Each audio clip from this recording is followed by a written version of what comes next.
Good morning, friends. Today we are going to discuss the important topic in quantum mechanics, that is the De-Broglie's wavelength of the particle. In 1924, De-Broglie is given one of the theory about the light, that is nothing but radiation. So he proposed that the light or radiation, it will having the dual nature. What is meant by this? The light will show, sometimes it will showing the particle nature, sometimes it will showing the wave nature. So it will show the both particle nature as well as the wave nature. But one thing we have to concentrate here, the light will not show the both natures.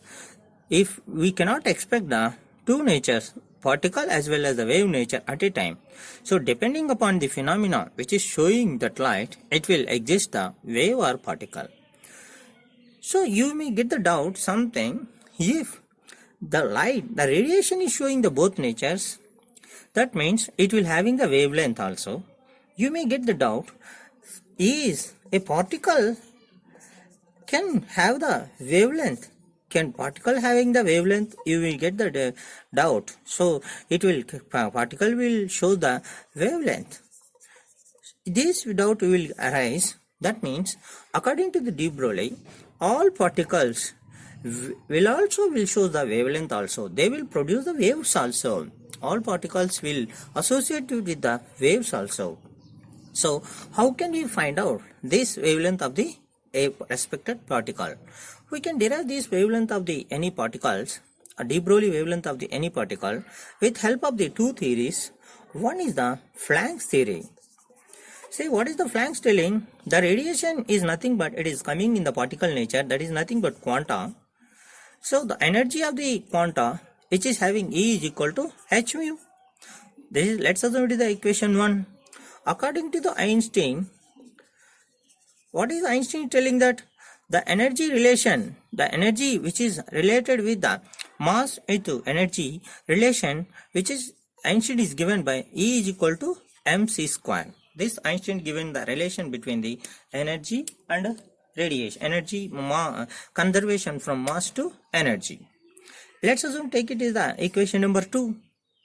Now by equating these two equations, we will get the wavelength of the particle. This is the, then 1 and 2 we are equating, that is equal to h mu is equal to mc square, where we can easily, we already known that when the frequency of the radiation is equal to c by lambda. Now I am substituting in this one, h c by lambda is equal to mc square. C cancelled here, then we can write it as a h by lambda is equal to mc. We need lambda value, then lambda is equal to lambda is equal to h by mc. See, this is the wavelength of the particle which is moving with a certain velocity of c, light velocity. Let's assume it is equation Roman number 1. This equation telling that the De-Broglie wavelength of the particle which is having the mass m, velocity having the light velocity c, that it can show. What about here h? H is the Planck's constant, that value is equal to 6.625 into 10 to the power of minus 34 joule second. We can use the SI unit of this one. So according to Planck, the particle which is moving with certain velocity of c and mass of mass m, this equation can show that, can give that the wavelength of the particle. See, the equation 1 is telling that if the particle is moving with velocity of light velocity v with mass m, this equation will give the De-Broglie wavelength. If the particle velocity is v, just v only, not light velocity, then equation, this above equation can be changed as lambda, De-Broglie wavelength of the particle, lambda is equal to h by mv. So we already well familiar, the mass into velocity of the particle is nothing but momentum of the particle. Then we can write it as a h by m by h by p.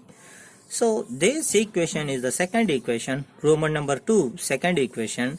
See, what is this equation is telling? With the help of this equation, we can easily find out the De-Broglie wavelength of the particle, given particle, if the momentum of the particle is known. Then we can easily find out this one. This is the case 1. If you go to the case 2, for case 2, what will tell you that if the particle having the certain kinetic energy, what about the De-Broglie wavelength? So the kinetic energy, for your simplicity, I am taking kinetic energy as a E. You already well familiar kinetic energy equation, Ke is equal to half mv square. See, for this one, I want to change this mv square. I want to change this equation in the momentum terms. So this equation I am multiplying with m and dividing with m. So then I can get half m square v divided by m. Because of I multiplied one m here, I will get m square. I divided m, I substitute here. M square v square we can written as the mv whole square. Then I can written as this equation, I can written as the half m square mv whole square, nothing but momentum p square divided by m. This is equal to energy E. This is having kinetic energy of the particle. See, this is the kinetic energy of the particle. Then I can written as, instead of P is equal to, from this equation, the momentum of the particle is equal to, I am sending this one 2m. I am sending these two terms to right side, 2m. I am removing this square. I can write is the square root this side. So instead of P, I can write root of 2m. So in the given equation Roman number 2, I can rewrite as the wavelength of the given particle, which is associating with the kinetic energy, lambda is equal to h divided by square root of 2. It is, he also is available, E, square root of 2mE. What about this? This is the De-Broglie wavelength equation. This is the De-Broglie wavelength equation which is associated with kinetic energy. If we know the kinetic energy of the particle, then you can easily find out the De-Broglie wavelength of the particle. Then you can take it as a equation Roman number 3. Now here is we are going to derive the second case of the equation. When the charged particle is moving in a certain potential difference. We already know this second case equation. This is the equation which is for the De-Broglie wavelength of the particle, when the particle is moving with the kinetic energy of E. Now the third case we are going to derive the equation for, if the charged particle, let's assume the charge of the particle is Q, if this particle is moving through a potential difference of V, its particle is moving in between a certain potential difference V. Then we already know this one, if the charged particle Q is moving in a potential difference V, then the energy of the particle is equal to energy of the particle E is equal to charge of the particle.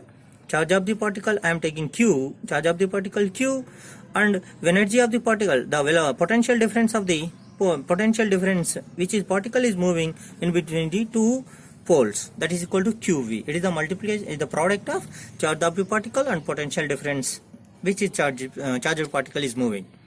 So instead of V in the Roman number 2 equation, we can substitute this value. Then we can get the Roman number 2 equation can be rewritten as, but with help of this E value, then De-Broglie wavelength lambda is equal to h divided by square root of 2m. Instead of E, I am writing Q into V. What is this? This is the De-Broglie wavelength of the particle when the charged particle is moving with certain potential difference. So with the help of this is named as the Roman number 3 equation. This is the Roman number 3 equation. So in the case 3, we can easily find out the wavelength of the charged particle if the charge of the particle is known, mass of the particle is known, potential difference of the particle is known. So remaining h is the flying constant, is the constant value. With help of this one, we can easily find out. If we go to the case 4, now I am going to the case 4. That in the case 4, we can tell it as the case 4, very very important one.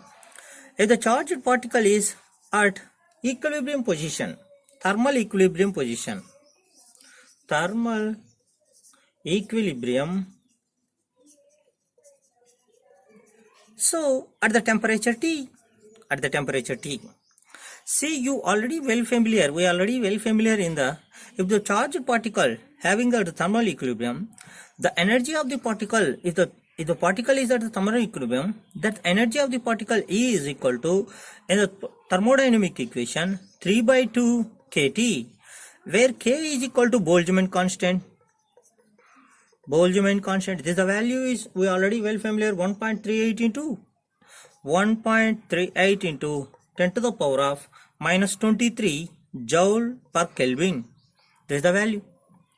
So this value, instead of Roman number 2 equation, in the Roman number 2 equation, we substitute this value directly to get the case 4 equation. Case 4 is nothing but, and the particle is in the thermal equilibrium, what is the wavelength of that particle? Then we are going to substitute in the energy of the particle in the case 2 equation. Then the lambda, De-Broglie wavelength of the particle, lambda is equal to h divided by square root of, instead of E we am writing 2me, and the equation 2me is known, 2me is already there. Instead of E we are substituting 3 by 2 kT, that is equal to 3 by 2 kT divided by 2 square root. 2 is cancelled. Then lambda is equal to, finally I am writing lambda is equal to h divided by 3m kT. What about this one? This is the wavelength of the particle which is at thermal equilibrium at a temperature T, capital T.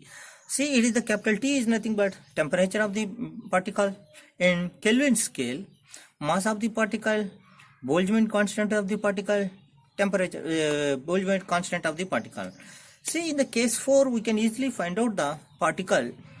If the mass of the particle is known, Boltzmann constant is the constant value. If the temperature where the particle is at thermal equilibrium at a given temperature is known, then we can easily find out that particle, what is the wavelength of the given particle. So these are the 4 cases which we are going to know the wavelength of the De-Broglie wavelength of the particle in the 4 cases. What is the first case? First case is the particle is moving with certain velocity, we derive. Second case, if the particle having a certain kinetic energy, we can easily find out that. For third case, if the charged particle is moving with the potential, we can easily find out the wavelength of the particle. The fourth case, if the particle is at a thermal equilibrium at a given temperature, we can easily find out that wavelength of the De-Broglie wavelength of the given particle.